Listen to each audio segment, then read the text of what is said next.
Ayan guys, dahil di ba ka linis tayo ng ating taniman kanina. So ito kahapon ko pa to kinuha. Itong gabi para ulam naman to kinabukasan, no? Kasi kailangan kong patuyuin muna itong gabi para maging ulam, no? So sinama natin yung guys. Sinama natin yung ugat niya. Yan kasama yung kanyang laman. Parihalo natin. Ito yung laman niya Yan. Tapos yung dahon, tapos yung kanyang sanga. So ang gagawin natin, syempre himayin muna natin.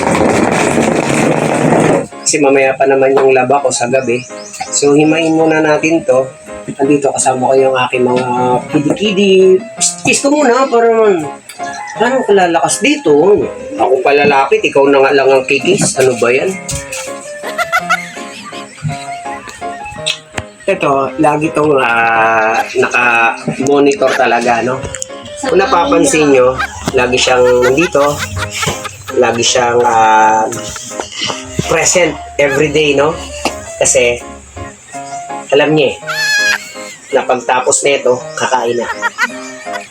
Gulay kasi ulam namin na may isda. Alam mo naman to, mahilig sa gulay kasi itong bata. Hindi yan mahilig sa gulay, sa isda.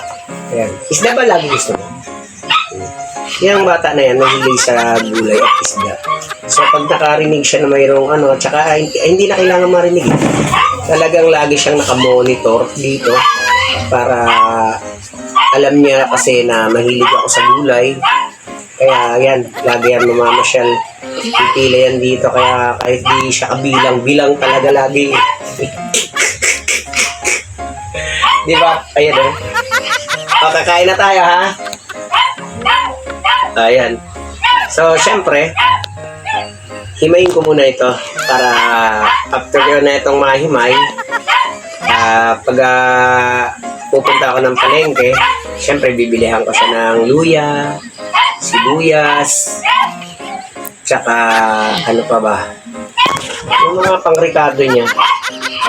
Dilis, yun ang masarap na panghalo nito, no? Daing tinapted. Daing pala. Yung mga tuyo, yan. Kailangan tapos syempre ito, hugasan pa natin to. So yun guys, no? Nalinis na natin. Syempre, itatapon natin yung ating kalat. So ito yung mga kalat natin. Dito natin lalagyan sa sako. So, syempre, ito yung ating kuhanan para hindi tayo matambakan ng kalat, no? So mamaya wawalisan yan. Yan. Tapos ayan.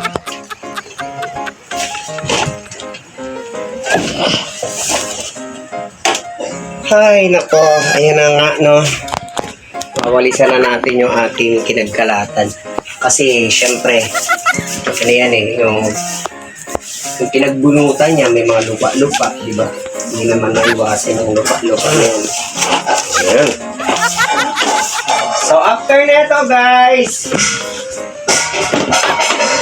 kain na tayo.